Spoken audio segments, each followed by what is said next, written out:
Welcome to Press Coverage. I'm Theo Gremminger. On Press Coverage, we want to give you sharp takes, we want actionable information, and we want to identify edges. The reason I started this podcast is I think it's getting harder and harder to find those actionable edges that can help us really, really win in fantasy. And I think my guest today he's one of my favorite people to podcast with.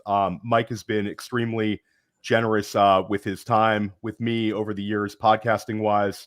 And this is his first time stepping into press coverage. But Mike is over at Establish the Run. He has an excellent podcast in Establish the Edge. Highly recommend those.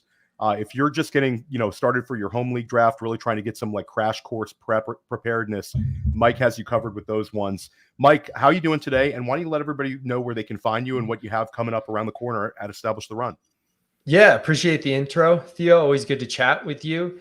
And we're getting ready for the season over at Establish the Run. We've got all our rankings up for the different formats for redraft and best ball, but also working hard on some DFS stuff. I think we're going to have some new DFS prop stuff for this season, which I'm excited about. Props was really successful for us the past couple of seasons, but we've invested a lot on the data analytics side to kind of improve our ability to kind of take our base projections and apply a full range of outcomes to them. So that's going to have applications to DFS, to props. So I'm really excited for that. Yeah, I mean, you guys definitely have a lot of really sharp people over at ETR. Adam Levitan was actually the very first guest on press coverage, so it's cool to kind of come full circle here.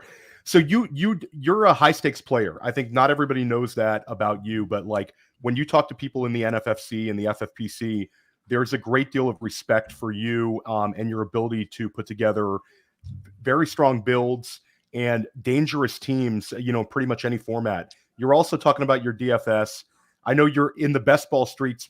You're probably in like 15 slow drafts right now. If you're like me, Mike, I wouldn't want to see your cell phone. We won't even reveal that. You don't want to see it. And then you're especially also coming back from vacation. It was like, okay, let's join every draft I can because I haven't been able to draft for the first half of August. I heard you were in Italy. Did you manage to get at least some slow draft picks in there, or were you completely locked out?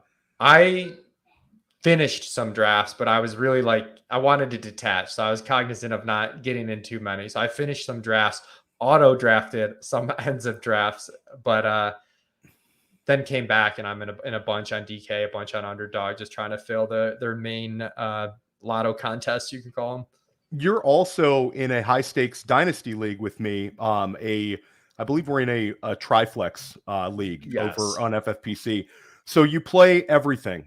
DFS, you're grinding, best ball, redraft, dynasty. What's your favorite format, Mike? What gives you the most enjoyment in fantasy? I think dynasty, honestly. It's tough to say, each redraft, dynasty, best ball, DFS, they all have an element that I really like, but there's something about dynasty that I really enjoy, like the long-term building and being able to, even if your team's bad, you still have actions that you can take to make your team better in the long run. So you're always kind of in it and involved. So that's probably my favorite. Best ball dynasty, when you combine the two, would be my ultimate favorite because not having to set waiver wire is up there on my priority list. Yeah, and a hat tip to the people who avoid drafts and are able to enjoy their Wednesday evenings. For me, it's like a near panic attack heading up to 10 p.m. I don't record on Wednesdays, Mike. It's just like, it's a tough day, man. It's a tough day. You got to be so organized. So kudos to you for handling all that.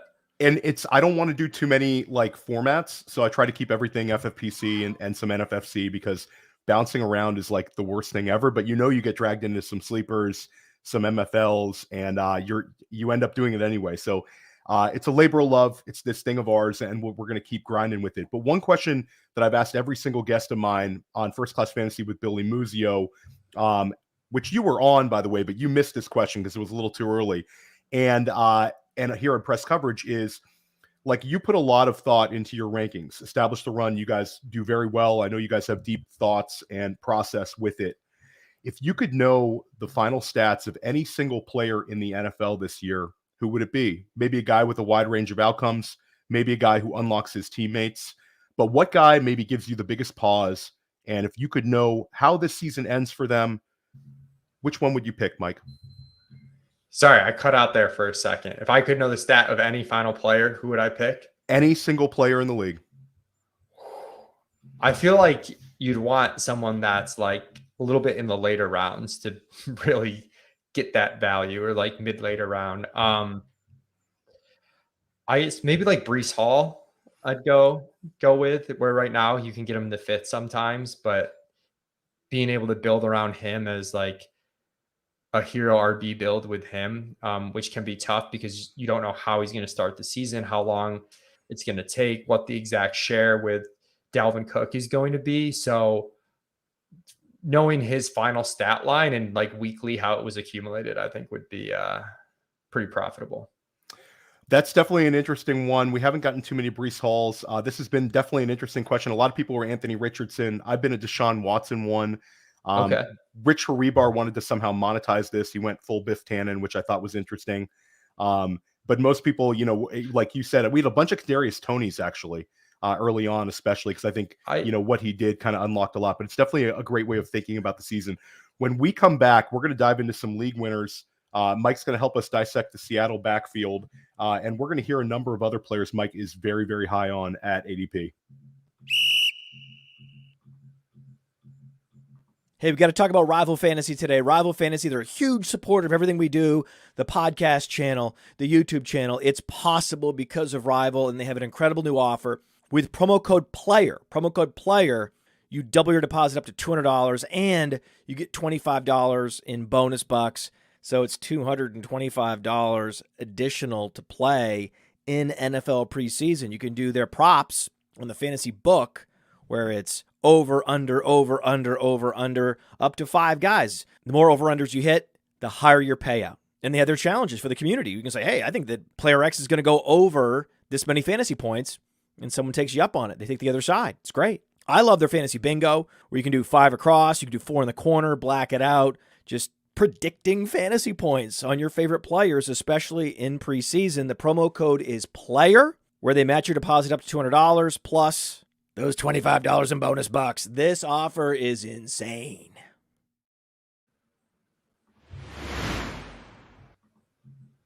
Welcome back to Press Coverage. I'm here with Mike Leone of Establish the Run.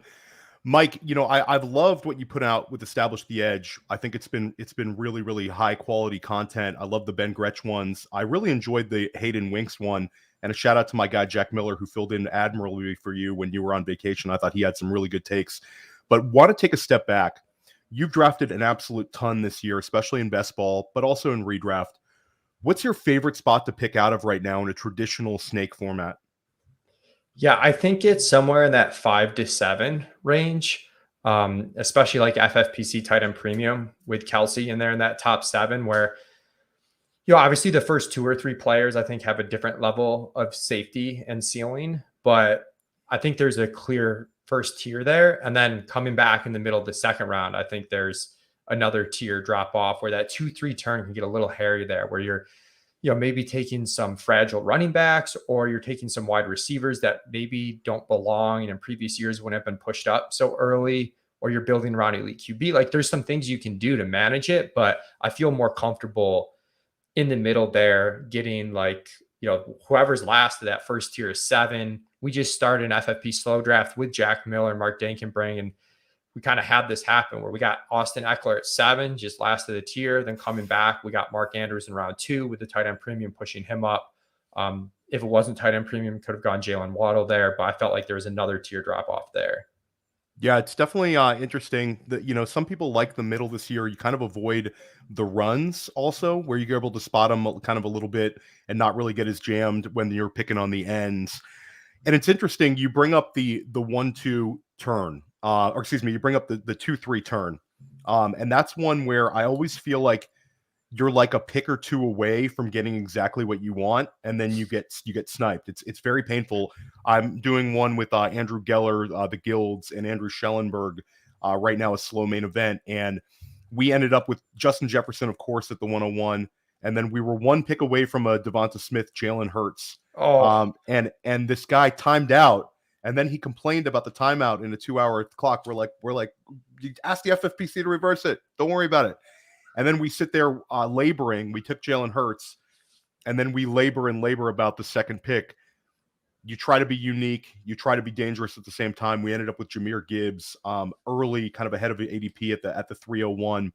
But it's definitely interesting. Who have been some of the ways, let's say you get Justin Jefferson at the 101, Mike. Who have been the ways you've tried to change it up? And we can take this to underdogs. I know you've done a ton of those where you see so many common starts. It's almost impossible to have a unique build in that sort of a contest. But what do you feel like has been like your most dangerous builds from the one spot? Yeah, I'm trying to, I'm somewhat boring at the 2-3 turn in the sense that like, if I'm trying to get unique, it's via like really good ADP value later and mixing things up. I'm not one to generally make a big reach at the 2-3 turn. I know some people think pretty differently. You mentioned the Hurts Devonta Smith stack. That's generally like what I'm trying to get at the 2-3 turn. So a lot of times, even if I'm like pick 2 or 3, like I'll take Devonta Smith, hoping I get Hurts on the way back. And it was easier there for a while. Now that we've got some like running back scares there, that it's just happening less likely. I generally take Chris Olave there when he falls, just because I don't really get him unless I'm taking him at that 2-3 turn. But I'm a little, I'm kind of just a mix of T. Higgins in there, who we're a little bit higher on than the market. And then I do think it's okay to go elite quarterback there, though, and figure out the stacking later. Like, so even if you don't get the Devonta Smith stack with Hurts, you can figure something out with Hurts. You can figure something out with Josh Allen. That's probably my more dangerous build, is like taking Allen there and then trying to figure out the stacking later, which matters a bit more in the underdog format. Let's go back on T. Higgins, because I think that's an interesting one, Mike. And we're looking at league winners. And in terms of talent, the talent is unquestioned. It's really a question of, it's kind of like an eye of the beholder thing with T, where we've actually seen Calvin Ridley jump him. When we talked in late May, we were talking about, Calvin Ridley versus Christian Kirk, and you were wisely on the Calvin Ridley side. And I was a little bit surprised that they weren't a little closer in ADP. It's been like a roller coaster ride for Ridley, getting pushed up and pushed up and pushed up. We saw him flip T. Higgins on underdog, and now we're starting to see, that in redraft. So like the T. Higgins tier, we'll call it the DK Metcalf T. Higgins tier. It's a little bit polarizing for drafters right now. Do you see T. Higgins as just an incredible value in the third round? We're high on him at Player Profiler as well. Billy Muzio, who does fantastic rankings for us, he's big on T this year. I know you are as well, but some people look at T and they say that like kind of a purgatory player there, won't get the volume. What do you say to that? Yeah, I mean, qualitatively, like I totally understand that. Like I kind of like, I don't know, I kind of rather have Devonta Smith. Like, T feels a little bit boring there. He's not going to surpass Jamar Chase without an injury. Like Devonta Smith could surpass AJ Brown, right? Like that could happen just on talent, how things go, the variance of the season. That can't happen for T. Higgins. But kind of when we look at the math on our projections, just the combination of still a really solid target share for a number 2 wide receiver. And Gretchen and I talked about this a lot on the Establish the Edge Off Seasons Projections podcast, is like not getting too hung up on who's wide receiver 1, who's wide receiver 2, like investing in these offenses that can support a lot of wide receiver fantasy points. And the pass rate over expectation for Cincinnati is good. The pace is a little bit better. Burrow's a really strong quarterback. I think too, when you look at Higgins' target share and you take out a couple of those games where he was banged up last year, it starts to look a little bit better. It's a little, if you just look at it over the course of the season, it's kind of boring. But he had one game where like he played like one snap, right? Like he was like basically inactive, active. So, and then you do have some contingent value. Like it's, there's like, 5% chance like any given player gets hurt. Jamar Chase goes down in front of him, and then you're looking at a massive target share with Joe Burrow. So I think like the combination of all those factors makes him a pretty good pick for us, even though purely on feel, I understand why he is, as you put it, a purgatory pick. Yeah, I like him. I'm fine taking him. I feel a little better when he falls to the mid third, but I think another interesting thing is, we've seen Tyler Boyd is still a solid player in the NFL, but in terms of fantasy asset, he's regressed considerably. And then we also saw a number of vacated targets with Hayden Hurst and Samaje Perine, where maybe Chris Evans and Irv Smith definitely don't feel like they're going to get quite as much usage. So potentially, T could see an uptick there, and they're just a little bit more consolidated. So I'm in on it. Was definitely interested to hear your thoughts on that. Let's talk about the 1-2 turn though, Mike. We've talked about the 101. and how you're handling the 2-3 turn. The 1-2 turn is kind of universally loved by people these days. They don't love you don't love picking a 3-4 turn always, but at that 1-2 turn, you feel like you're walking away with an incredibly dangerous start. You have kind of the ability to go running back. You have the ability to go wide receiver. And in FFPC, we've seen a couple of people push Mandrews to that level, to get that elite tight end. Where do you feel the most dangerous? Like, who are the 2 players or 3 or 4 players that are really standing out to you in that range? Let's say you had one main event from the 12 hole. Yeah, if I have just one main event, what I'm probably doing is going double tapping wide receiver with like Amon-Ra, CeeDee Lamb, Devontae Adams. I'm generally higher than the market on Devontae Adams. This year is no different.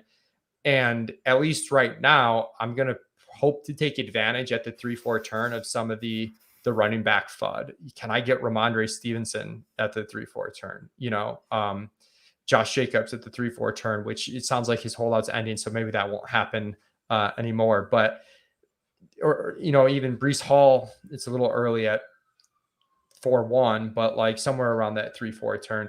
So I think that's like the most dangerous team you can build, is like really taking these huge wide receiver hits early, taking an upside swing on a running back that people are scared of due to some uncertainty in 3, 4, 5, 6. That's the way I'd like to do it. I do love Mark Andrews, but I think it's just a little too early to take him ahead of the, Diggs, Amon-Ra, Adams, Lamb, AJ Brown. And I've probably got those 5 wide receivers ahead of him.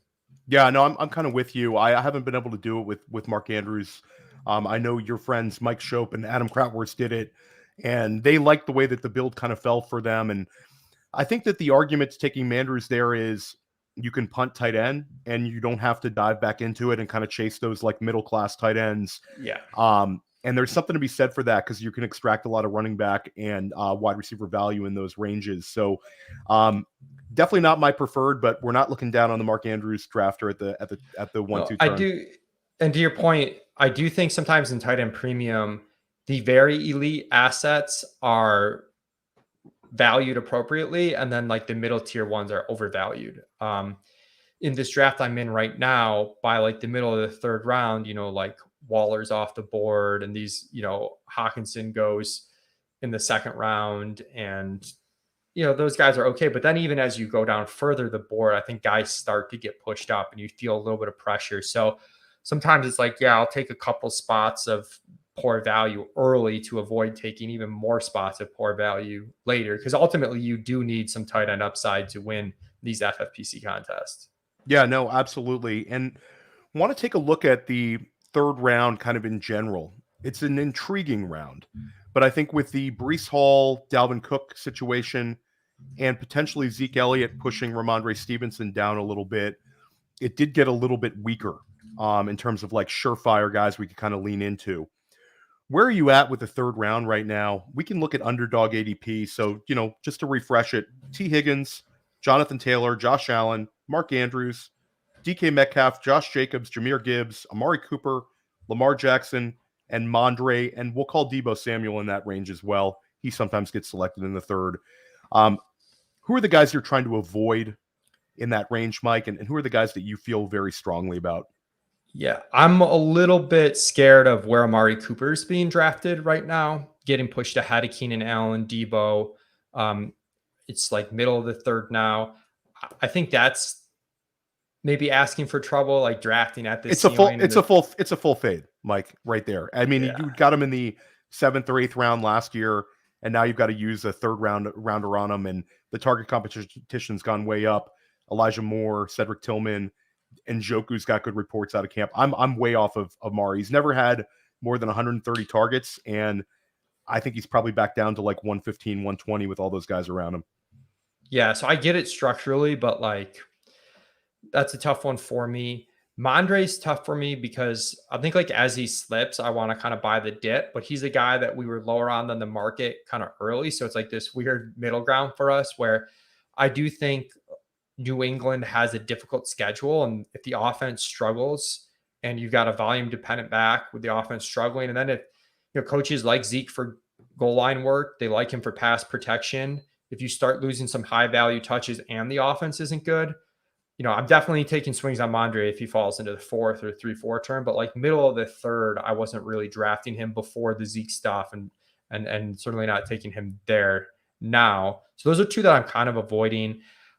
I'm leaning into as you said, it's a tough spot. So if I can get Josh Allen in round 3, I'll make it work with the elite quarterback, even though typically I don't like to take a quarterback that early. The game's changed. We need to adjust to it. And looking to quality the other 3rd round, I'm into him. And then I like Debo a lot this year too. I think with Purdy at the helm, the pass rate's going to be a little bit better than, obviously what it was with him last year taking over for Trey Lance and the other quarterback injuries and just how that season went. I think they're going to unleash Purdy a little bit more. And the cost on Debo is just a little bit better than it was last year. So I like him in that middle of the 3rd if I do have to go receiver. And I'm fine with Josh Jacobs again this year.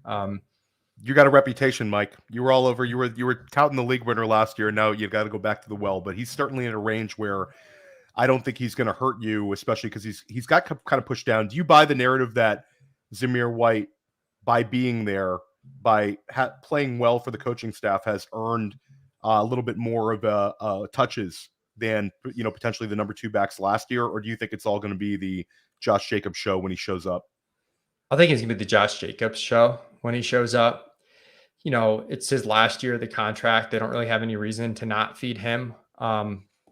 There's a little bit of risk, like tail end of the season, I guess, where they want to give Zamir White touches and maybe Jacobs wants to like preserve his body, like if they're not in the playoff race or anything, which, they very well may not be. But I still think what we saw from him last year, to be able to get that in the 3rd round is like pretty good risk reward. Now let's talk about the 4th round. I like your point on the elite quarterbacks because I think that you avoid landmines by taking, a Hurts or an Allen, which one falls. Lamar Jackson sometimes gets pushed up to the bottom of the 3rd. I like him a lot as well. But when you get to the 4th round, this has been a traditional round where you're going to find some busts. I mean, we look back 6 months from now, there's going to be a couple guys and say, why was the market pushing them into the 4th round? On underdog alone, you're kind of looking at the Jerry Jeudy, DJ Moore, Christian Watson, ETN, Naji Harris, Joe Mixon, Breece Hall. Then you're seeing Justin Fields get pushed up. Mike Williams has made a comeback.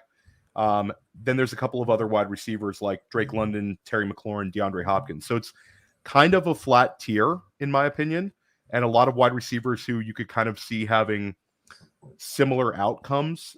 Where are you at with this group? And let's start specifically with Jeudy versus Christian Watson, because right now I think that's a polarizing one for some FFPC drafters who are looking to get some high upside wide receiver play in that 4th round. Yeah, it's difficult because I think they're both slightly overvalued by the market. I see the upside cases for both of them, right? Like we saw the big play potential from Watson last year. Now he's stepping into a situation where he could be targeted at a really heavily rate on top of that. But you've also got some uncertainty with the quarterback playing the offense in general there. And a guy that just like, I don't know if he's going to be that target earner. People are hoping him, in a full PPR format. And Jeudy, like the Jeudy Sutton separation, like I get why Judy's going a few rounds higher than Sutton, but like 6 rounds higher, I don't know. I don't know if it should be quite that stark of a gap. I know his per route run stuff looks pretty good, and some of his overall season stuff doesn't look quite as strong because there's some time that he just missed in game. But I kind of like DeAndre Hopkins, Mike Williams at a little bit lower cost than those 2 players in that 4th round. Ultimately, I'm drafting pretty structurally where like if I already have a running back, I'll take any of those 4 guys that I mentioned in the 4th round and be content with it. I've been more into the Judys and Watsons when I can get them as my wide receiver 3, like a hammer in the flex that could potentially have some spike weeks. But I do think people are starting to get in a little bit of trouble with Jeudy. That's been a guy that, Billy and I have kind of been on, for the greater course of the summer. But Mike, we saw him go in the 1st round of an NFFC 350 in like a go get your guy type moment. And you're starting to see him get steamed up like really, really high up in some of these wide receiver heavy formats. And I do think it's like they maybe like Cortland Sutton a little bit more than the fantasy community does. Are you kind of back on the Sutton's okay at value right now? Yeah, like he's not someone that I'm like jazzed to draft, but You're starting to get Sutton in like, the Elijah Moore type range. I think I think there's more upside there though than people think. Like, I think it's a good bet. Obviously, people are expecting Marvin Mims to kind of be a thing and Sutton to go away a little bit, but it's also the price hasn't changed much, and Sutton's gotten a lot safer with the injuries to Tim Patrick and KJ Hamler. So before I started to be like, okay, maybe there's more risk here than I think, but with those injuries, I mean, he's going to have to play. He's definitely, he's still at a wide receiver peak age, and he's flashed some big play potential. So I'm still kind of in on it. I don't think he has the target hog upside, obviously, that Jerry Jeudy does, but I think he's, you're talking rounds 8, 9 at this point in a wide receiver rich environment. I think that's a perfectly solid pick. And Greg Dulcich, Mike, I have not seen this sort of a drop this rapid for a player that had a little bit of steam than I have for Greg Dulcich with some of these high stakes drafts. It's actually incredible how much information there is out there, because Dulcich was a guy that was going like near Dalton Kincaid, in that like intriguing tight end range.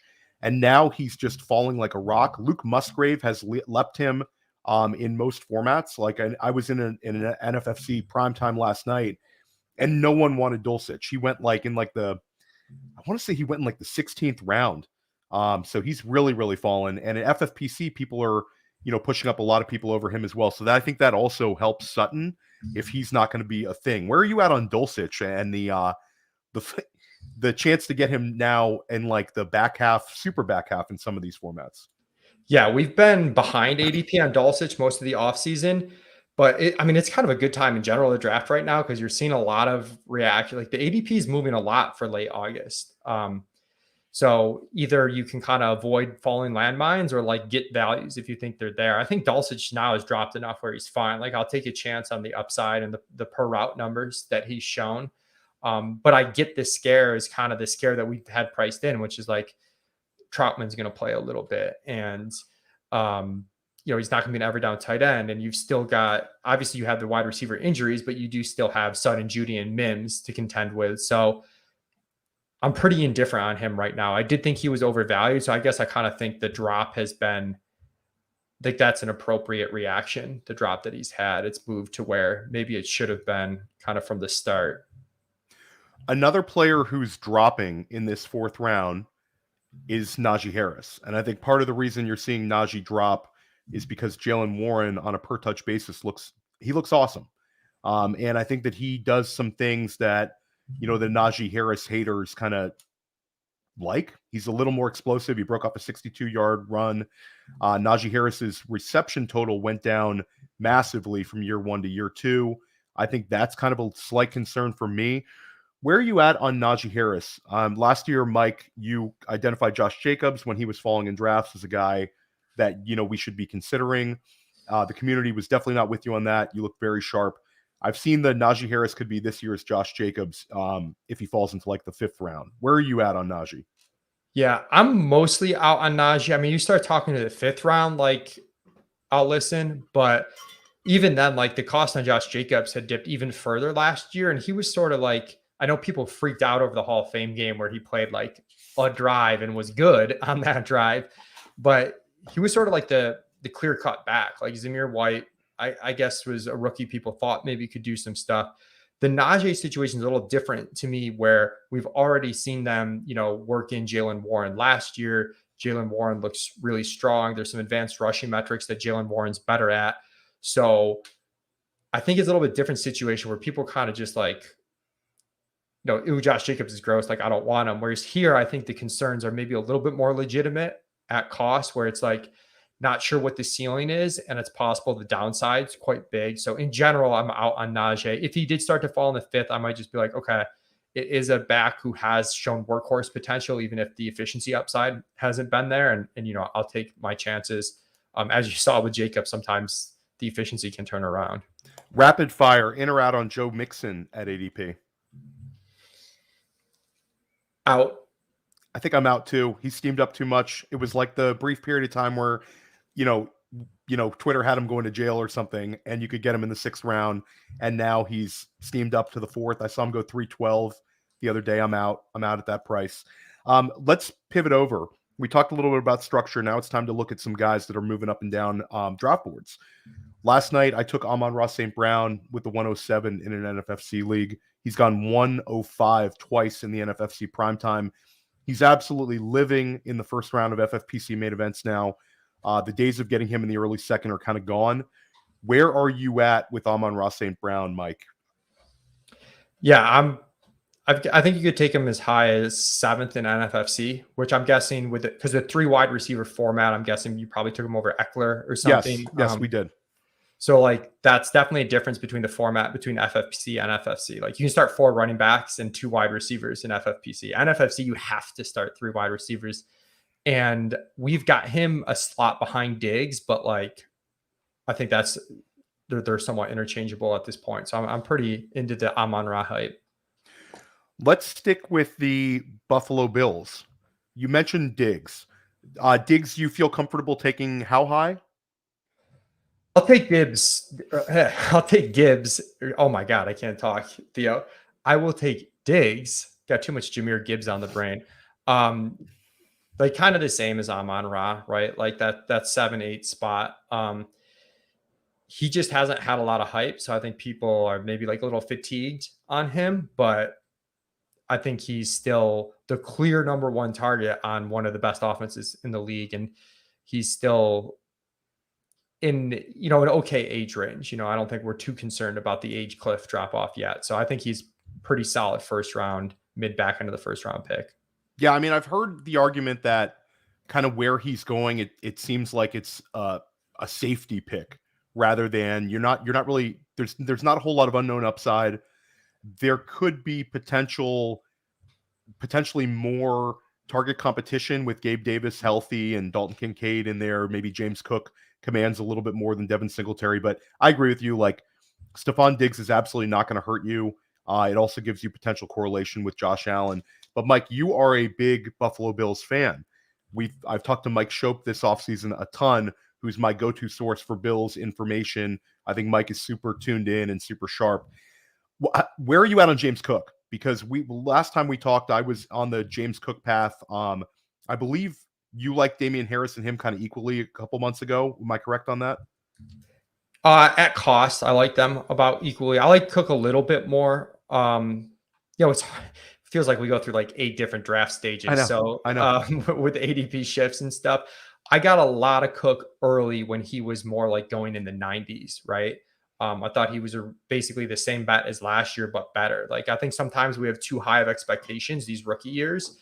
And like, because he didn't have this breakout year, people were treating it as like a negative. Whereas to me, it was like, oh, he was efficient, did some things, and now they don't have Devin Singletary. Like this is good, not bad. But now I have some concerns that like, I just don't know what the workload ceiling is for him with him getting so steamed up. I know Levitan still really likes him. So I'm growing to like be okay with him around pick 70. The FFPC ADP now is like mid 60s. Probably a little rich for me. I could just be wrong on that, but I do think it's going to be like one of those annoying situations where Latavius Murray and Damian Harris do like just a little bit more than people are expecting. So I think he's like okay at ADP, but like I'm not itching to get him anymore. Initially, I was way out on the ADP rise. It's like grown on me some. It's like the gift and the curse of the early drafting is I have a ton of James Cook and it's like in the 8th round. So it's kind of hard for me to kind of adjust and take him like end of the 5th, 6th round. But I do think he's going to beat ADP. I think he's extremely explosive. I agree with Adam's takes on him. And again, I think that the Bills really want a back like him. We saw they tried to sign J.D. McKissick. They were flirting with trying to get involved with Christian McCaffrey. They've been like they want kind of a more talented back with the ball in his hands than Devin Singletary was. Singletary was a little more of a compiler. So I'll say I'm neutral at his ADP. But I will say, Mike, The annoying thing about James Cook right now is it's literally impossible to know when you need to take him in your draft because he's one of these guys that can go in the 5th round and he could fall to the 7th. He's like a wide range depending on the conviction of your league mates. So definitely a fun one to discuss. Dalton Kincaid is a rocket ship right now. Guy looks incredible, Mike. Tell me you're on the Kincaid train, or are you apprehensive? I'm such a homer. I'm a little bit on the train. Like, we have him ranked behind ADP, but I find excuses sometimes to draft him, just making the, justifying it with the upside argument at that point in time. Because really who you're competing with when you're taking Kincaid is like Tyler Higbee, Dalton Schultz. I think those guys are really solid. If you were to just bet them median PPR points versus Kincaid, maybe they come out higher, but I still think this ceiling is really large. And, they don't have a lot of depth, right? Like, they've got Diggs as like an alpha one. You've got Gabe Davis, who's going to run a ton of routes, but he's going to be a low targets per route run guy. And I like Gabe Davis, but he's not going to be like a 20+% target share guy. He's going to be a really efficient like guy in the teens. And then you've got nothing, right? Like, you've got Dawson Knox, who's going to play like inline tight end. And then you've got like Shakir and Sherfield and like Deontay Hardy, some of these gadget guys. There's just not depth. So there's a lot of routes to where, that Kincaid finds that middle ground between having enough targets that he can have the volume that he needs to hit a ceiling, but then he does have some coverage from Gabe Davis being a big play guy and Diggs being like the team's number one that should help him on the efficiency side of things. Yeah, I'm with you. Like, I've been pounding the table for Kincaid for months, and I think the market is kind of coming around. But I'll say it's a funny thing because, people often talk about, I'm going to take early tight end, or I need to get guys with incredible upside and maybe wait a little bit. But if you get burned on a Kincaid pick, you can always make up for it with one of these floor guys in some of these formats. These guys pop up on the waiver wire every single year. And I think there's few tight ends that offer this sort of upside. I mean, if you just simply look at the number of tight ends that command 90 targets, they're very few every single year.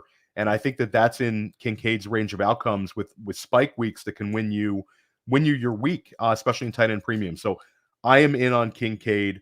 Definitely love hearing your takes on the Buffalo Bills, and good hearing you on Gabe Davis. It seems like there's a little bit of steam. He's inside of the serious steam. Yeah. You mentioned with Cook, like, you don't know where to draft him. That's how I felt with Gabe Davis, where some of these teams, I've taken Josh Allen, I mentioned early, and just hope to figure out the stack later.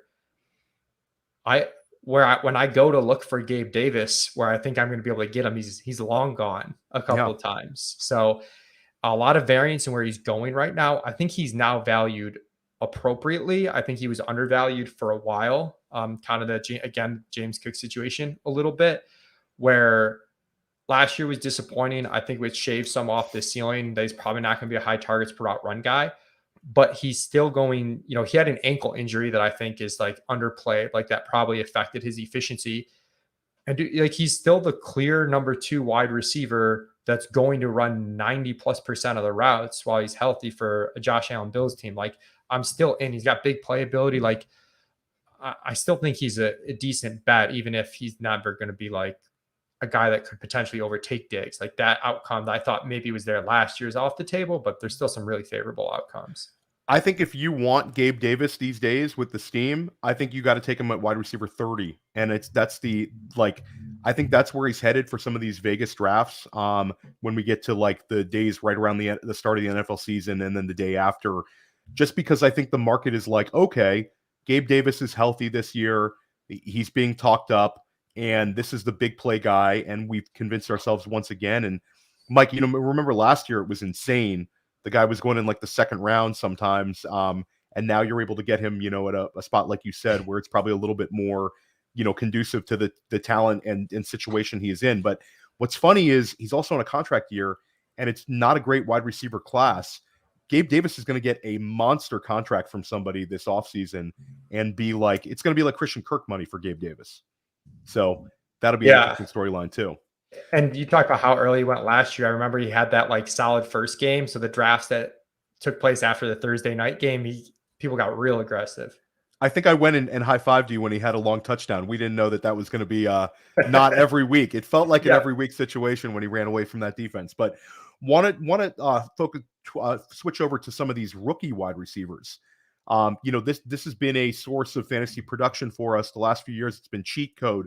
talk about the Justin Jeffersons, the Jamar Chases, the Chase Claypools, the Brandon Ayuk's in the second half of the season, Amon-Ra St. Brown to close it out. The list goes on. Where are you at on this class, Mike? It's intriguing. We had 4 wide receivers go in the first round, so we know the NFL values these guys. A couple of these guys landed in situations where there's target competition. Who's your favorite one to draft right now? So the guy I've gotten the most of is Jordan Addison right now. And kind of going back to that T. Higgins conversation where I think like people are out on T. Higgins because like there's no way he overcomes Jamar Chase. I think there's similar vibes with Jordan Addison where it's like there's no way he overcomes Justin Jefferson. So like he doesn't have the requisite ceiling. But this is a Vikings team that's going to have a lot of pass attempts. Like record-wise, they're probably going to regress this year. Their pass rate over expectation was solid last year. And if you look at Kirk Cousins doesn't scramble. So like the dropbacks are turning into pass attempts at a really high rate for them. So I think there's going to be a lot of volume for a team that really condenses its routes. I think like Jefferson and Thielen were like 1 and 2 in routes run last year. And you don't have a ton of competition. You know, KJ Osborne is probably just a guy. So I'm pretty in on Addison. He's got the draft capital, and having someone like Jefferson isn't the worst thing in the world. Yeah, you're, capped from a target ceiling perspective, but the efficiency, like he can still be a 20% target share guy with a lot of efficiency as the number 2, number 3 there alongside Hawkinson and Jefferson. So I really like him. On DraftKings, where the ADP is a little bit more casual, you can kind of get all the rookie wide receivers pretty consistently. Him, Jackson Smith and Jigba, Quentin Johnston, Zay, I've been drafting maybe the least. And part of that is I was just slow to come around on that. And by the time I came around, the ADP jumped up. So I missed the boat a little bit. But I think all 4 of them, I mean, those are the types of wide receivers in that range, especially if you're talking managed league where you're a little bit less worried about like the median outcome because you've drafted wide receivers ahead of them that you're starting.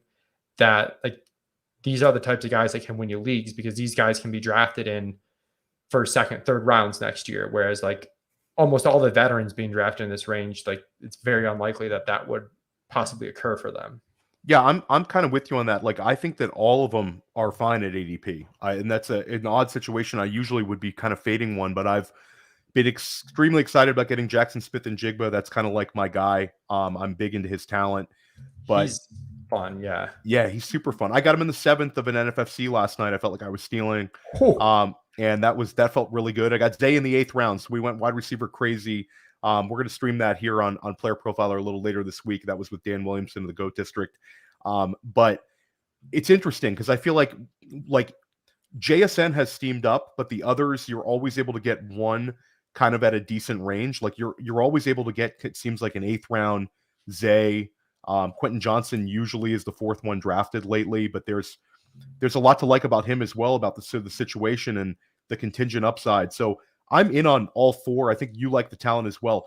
Is there a wide receiver rookie that's not in the big 4 that you find yourself kind of galaxy braining into taking a lot? I know for me, I've taken a ton of Marvin Mims, especially when I take Jerry Jeudy. I've taken a lot of Marvin Mims in redraft and in best ball. I think that, again, we hate banking on injuries, but if Sutton gets traded or if Sutton misses time, if Jeudy misses time, or they de-emphasize tight end, I think Mims has a path. Where are you at? Do you have your own Marvin Mims? I don't really. I think Mims is the one I've taken the most, but I've kind of just on cost taken a lot of them. I shouldn't say a lot of them. I've mixed and matched them.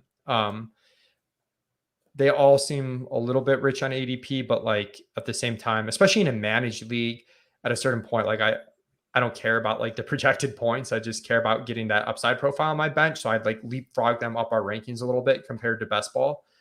I'm somewhat interested in Rashee Rice for KC. Just Kevin Cole had an interesting tweet where he looked at like preseason target data for rookie wide receivers and found that like guys that had higher targets per route run, higher target shares in the preseason beat what their regular season expectation would be purely on their draft capital. So I'm seeing like kind of this Rice 8 target game recently. And even though with KC, like there's the concern that they're just bring the rookies along slowly, there's some opportunity there. I don't see him as like an incredible value, but it's one that I was like sort of out on that I've become more interested in.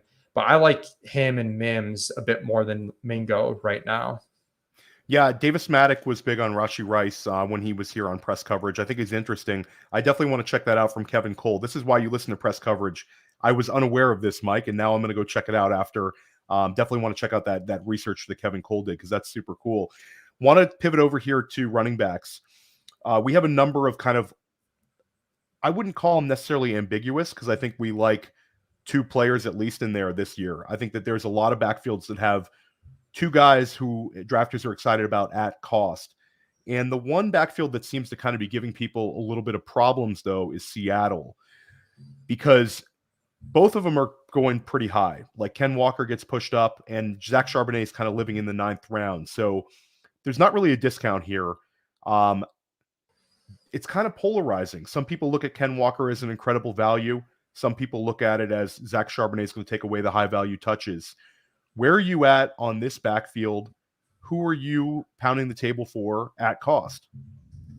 Yeah, I'm very pro Kenneth Walker. He's one of my higher exposure running backs. Some of that's slowing down a little bit just because other running backs earlier are starting to fall, like Breece Hall, Mondre, and those guys, where like then structurally, maybe I don't need Kenneth Walker as much as I did before. But I'm really happy with him as like RB1 or RB2 in the 5th round. And my take on that is, one, like I don't think you have to pick and choose in a backfield and say like, oh, I either have to be, if I'm in on Walker, I have to be out on, Charbonnet, or like if I'm in on David Montgomery, I have to be on Jahmyr Gibbs. Like I kind of want to look at the bets individually. And I see an offense that could be pretty good. Was solid last year. They invested in the offense again this year. I see 2 guys that are going to take all the touches. So it's not like they're mixing in like a random 3rd guy. And I think that you pair that with the rushing profile that Kenneth Walker has, which is a bit boomer bust. And like, that's been a problem, has been like the success rate, but the efficiency upside of like him, like compared to like, similar to like Rashad Penny was there. And even looking at like maybe like a Nick Chubb type where like he could just have a really high yards per carry on a good offense. I'm just willing to make that bet, even though I can see like on a median case, he loses some pass catching and some goal line touches, and maybe he's like a small disappointment. I still think the ceiling is quite big there. Yeah, I'm with you, and I don't mind kind of the spike weeks if he's my RB2. I think that that's kind of fun if you have a guy who can win you the week, because RB2, the scoring is kind of so flat with so many of those guys. So I'm kind of with you, and I do think that it's a very simplistic way to look at things. But backs who were drafted in the 2nd round, who have 1,000 yards in their first season, those guys seem to have future fantasy success. They don't usually disappear. Usually the rookies who have a big yardage total who kind of fade away are the guys kind of like the James Robinson types who are, lower draft capital guys that, maybe the team doesn't value as much. So I'm into Walker as well. I kind of think we'll see him in the 6th round a little bit, especially with Charbonnet looking good. So I'm going to look to kind of add a little more Ken Walker as we get down in these last few money days heading into the NFL season. Want to pivot over to the quarterback position, Mike. Quarterback this year, we talked about the big 3. It's really a big 4 because Lamar Jackson keeps getting pushed up, especially in FFPC. In NFFC, you also see Justin Herbert get pushed up big time. Joe Burrow gets drafted higher there in NFFC as well. How are you attacking the quarterback position? And let's take this to redraft. Are you more inclined to take one of the, let's call them the big 3 quarterbacks, or are you looking to kind of take shots on the mid-tier QB1s, or are you looking to wait? This is where, honestly, I'm hoping to get a few more drafts under my belt because I've been doing so much best ball. Because I know like last year, for example, I thought like Trey Lance, for example, Tom Brady, like those guys got really pushed up in best ball where the scarcity is a bit higher. But then in some of these managed leagues, just because people didn't need as many quarterbacks, those guys were dropping to like, the 10th, 11th round compared to like 6th to 8th round. And I'm not sure what the dynamic is going to be like this year on some of those guys, which is going to affect things. Like if I can get Anthony Richardson, Daniel Jones pretty deep, like I'm willing to wait on those guys who I think have legitimate like top 8 quarterback upside. Maybe they're not going to it's going to be hard to crack that top 3 because those guys are so solid up top. But I feel more flexible at quarterback this year than in a lot of years, where there's just a lot of pockets depending on if I can set up a stack or what's available and who drops, where I could take Josh Allen in the 3rd.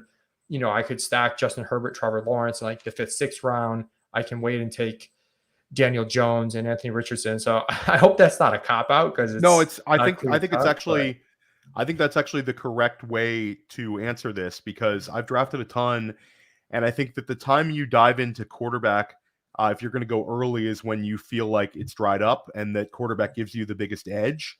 I think that it's kind of like one of those things where when you're on the clock, the way you really feel as a drafter. It's like the greatest truth serum there is being OTC. So I think, like, for me, like, we discussed how I took Jalen Hurts at the turn. Last night in the NFFC draft, we took Lamar Jackson in the 5th for NFFC, which is about where he goes with the 6-point passing touchdowns instead of 4.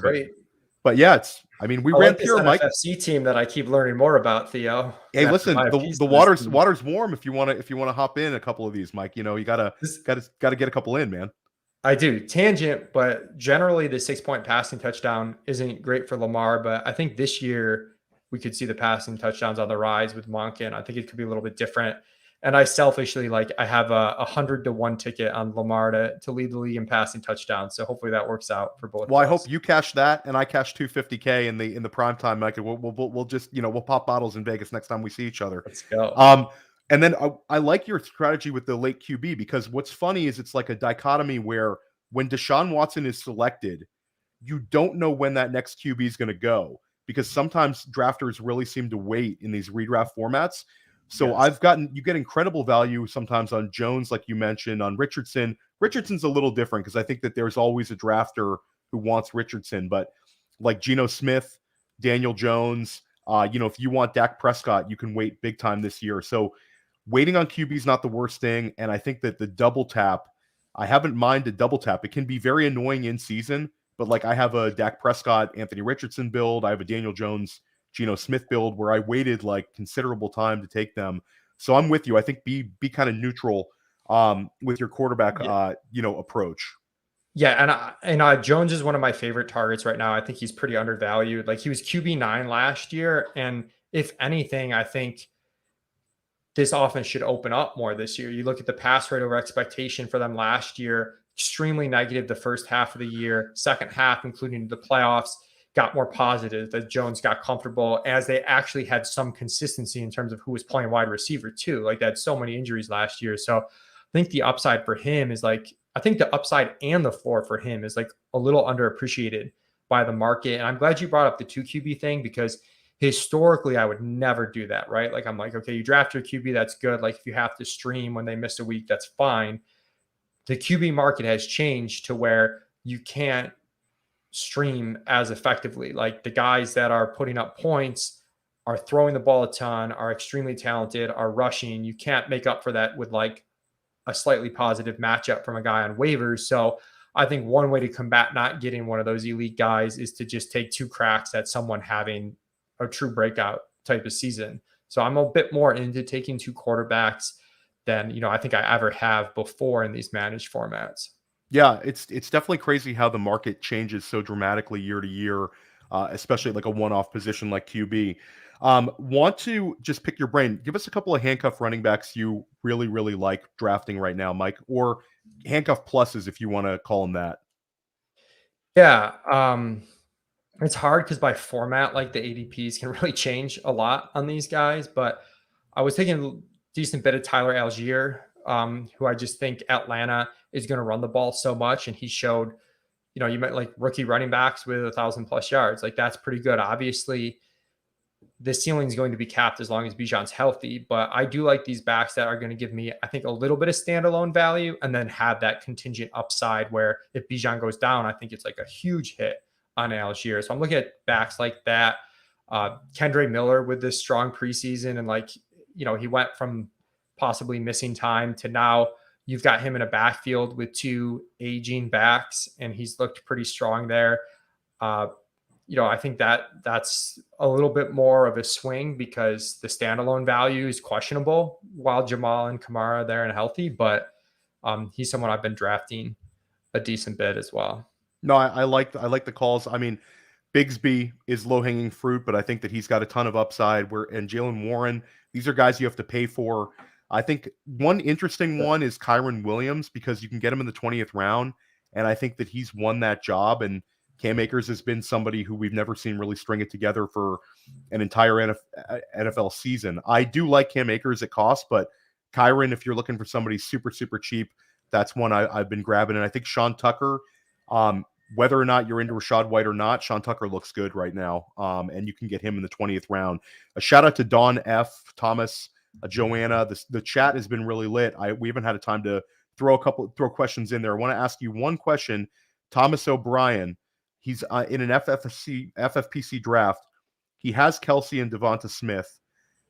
Should he stack with Mahomes or Hurts? And this has been, I've seen a bunch of people do this recently. It's very sharp. If you start with Kelsey at the 103 and you get Devonta Smith, or you could do it at the 102, usually you force the hand of the team picking 101, and one of these guys is sitting there. Which way would you go if they're both there for you, Mike? Flip a coin. I think I'd go Hurts. I think Hurts just has a little bit more upside with like the crazy rushing ability.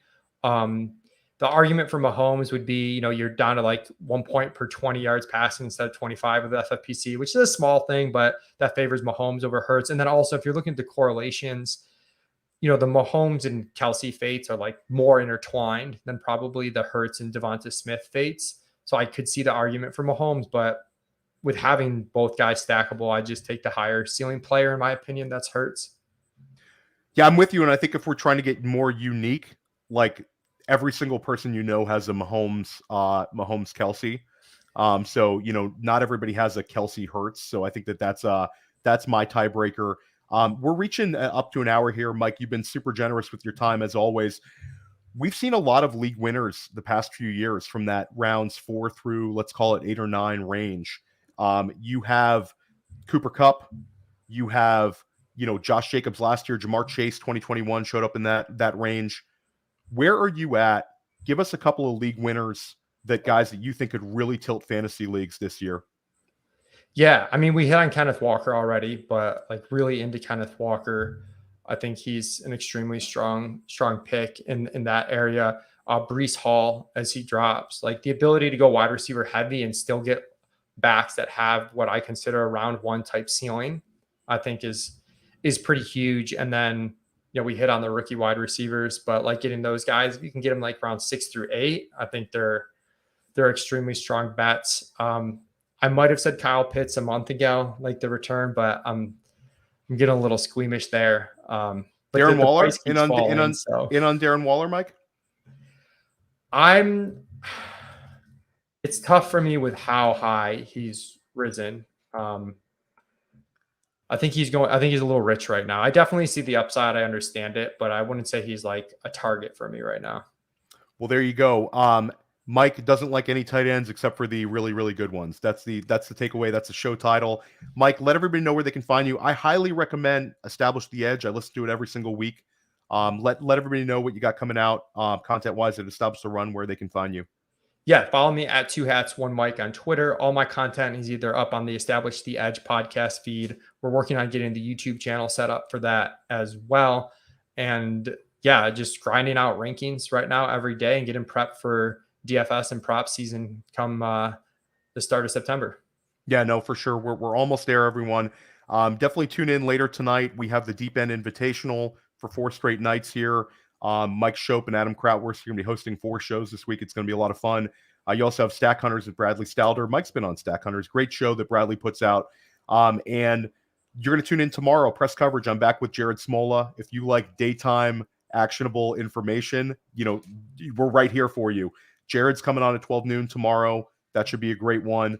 And then tonight, I'm drafting an FFPC main event with Scott Barrett of Fantasy Points and a B-Bag Batoba of First and 15. We are going to stream it on Wednesday. So we're not going to stream it live because we don't want to get sniped. Shout out to all the snipers who have done that to me on live draft shows. Mike, you know how it is. It's very, very tough in those. But follow Mike check out Establish the Run, and everybody have a wonderful rest of your day. Stick with us all week at Player Profiler. We got a loaded week for you. Hey, I want to take a moment to thank you for tuning in. It's important to me that all of our media be free. This is only possible because of you allowing a true independent sports media enterprise to thrive unlike any other in the business. So please subscribe to the All In Package to continue to make all of this possible, to ensure that all of our stats, information, data, content is available to you, especially you, the people that get the site and get the show.